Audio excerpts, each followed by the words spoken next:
In the year 12 CE, a child was born into the very heart of Roman power. Gaius Julius Caesar Germanicus. His father, Germanicus, was the empire's most celebrated general, a hero beloved by his legions. His mother, Agrippina the Elder, was the granddaughter of the great Augustus himself, a woman of pure imperial blood. This was a family destined for glory.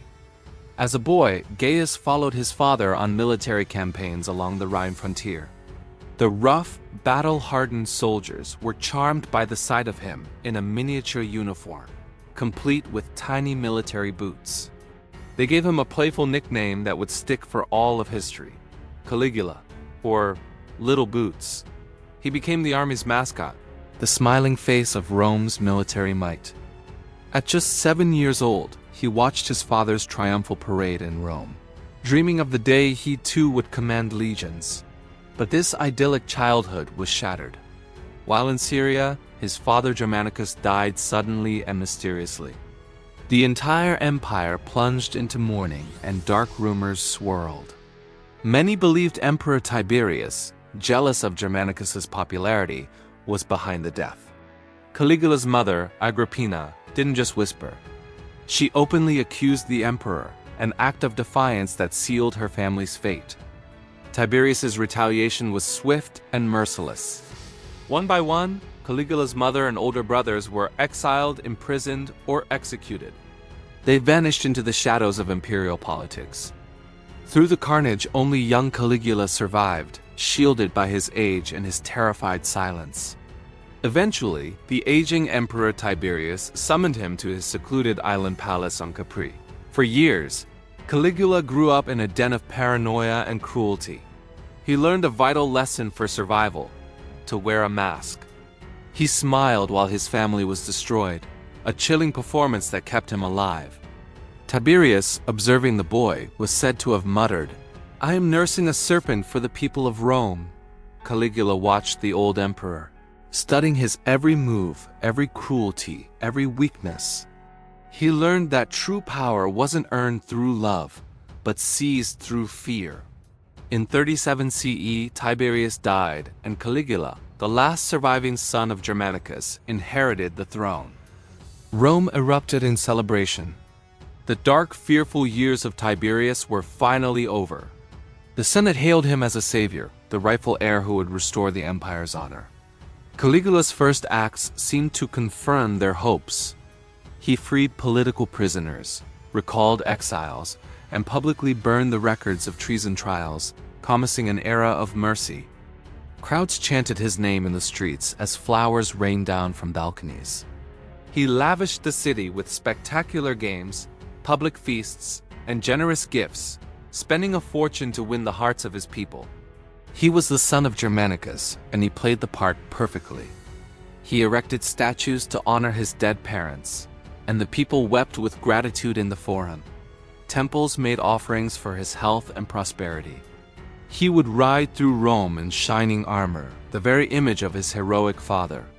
Senators who had once trembled before Tiberius now knelt before Caligula, grateful for his kindness. In his first few months, it truly felt as if Rome was reborn. A golden age had dawned. But fate is a cruel master. Late in that same year, 37 CE, Caligula fell desperately ill. A raging fever consumed him, and he hovered near death for weeks. Across the empire, people held their breath. Priests led prayers in every temple, begging the gods to spare their beloved young emperor.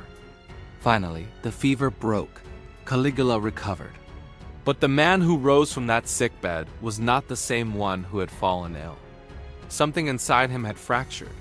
His eyes grew hard, his smile unpredictable. The boy who learned to wear a mask on Capri now saw treachery everywhere. He became consumed with paranoia, obsessed with his own mortality and his connection to the divine. He was no longer just an emperor, he was a god. He demanded that his own statues be placed alongside Jupiter's in the temples. With Rome's treasury empty, Caligula's reign took a dark and desperate turn. He started taxing everything imaginable: marriages, markets, even lawsuits. When that wasn't enough, he turned his sights on the wealthy. The estates of Roman nobles were seized, their fortunes confiscated to fuel the emperor's lavish lifestyle. The Roman Forum, once a center of justice, became a stage for public executions. Trials were a mere formality, a theatrical performance where the verdict was already decided. Caligula seemed to relish the fear in his subjects' eyes more than their fawning flattery. He'd invite senators to grand dinners, only to accuse them of treason mid-meal. As they were dragged away, their property became the empire's new revenue source. His delusions of grandeur grew. He ordered a massive floating bridge built across the Bay of Naples, not for any strategic purpose, but to ride his prized horse Incitatus across it. Draped in golden planks, the bridge was a monument to his ego. He even declared, "Let my horse be consul." The Senate laughed nervously, but no one dared to challenge him. Incitatus was given a marble stable, a jeweled harness, and a staff of servants. Caligula's madness escalated. He began dressing as various gods, one day Jupiter, the next Apollo, even appearing as Venus. He demanded that the people of Rome worship him, hosting bizarre midnight rituals and demanding sacrifices in his name. The imperial palace was transformed into a personal shrine, a testament to his self-proclaimed divinity. While Rome's borders weakened and its legions grew restless, the emperor spent his nights carousing with actors, gladiators, and sorcerers. In 39 CE, he announced a grand campaign to conquer Britain. He marched his legions all the way to the English Channel, but instead of crossing, he gave a bizarre order: collect seashells. His soldiers, bewildered, were told these were the spoils of Neptune, treasures won from the sea god himself. He returned to Rome in a triumphant parade, showcasing the shells as trophies of a great victory. The public cheered, but behind closed doors, the Senate wept in silent humiliation. Paranoia began to consume him. He saw conspiracies lurking in every shadow. The pace of executions quickened, and entire families vanished overnight. He ordered the heads of statues of Jupiter across the empire to be replaced with his own likeness. In Judea, this command nearly sparked a full-scale rebellion. When his governors pleaded for him to show restraint, he laughed at their caution. But the very men sworn to protect him, the elite Praetorian Guard, began to whisper of rebellion. Their commander, Cassius Chaerea, had become a frequent target of Caligula's ridicule. The emperor publicly mocked Chaerea's voice and called him a coward. For Chaerea, this constant humiliation curdled into a burning hatred. He wasn't alone. Senators, soldiers, and even slaves yearned for an end to the tyranny. The breaking point came in January of 41 CE during the Palatine Games. As Caligula sat on his golden throne, enjoying a play that praised his divinity, the conspirators prepared to strike. After the performance, as he walked through a quiet palace corridor, Chaerea stepped out from the shadows. The first blow landed, then another. Soon, other guards joined in, stabbing the emperor, who called himself a god, over 30 times. His wife and young daughter were also killed, erasing his bloodline. Rome descended into chaos. The Senate debated restoring the Republic, but it was too late. The Praetorian Guard seized control, discovering Caligula's timid uncle, Claudius, hiding behind a curtain. Fearing for his life, Claudius was instead hailed as the new emperor. The dynasty survived, propped up by fear.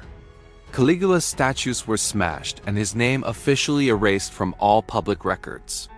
But the stories of his madness could not be contained.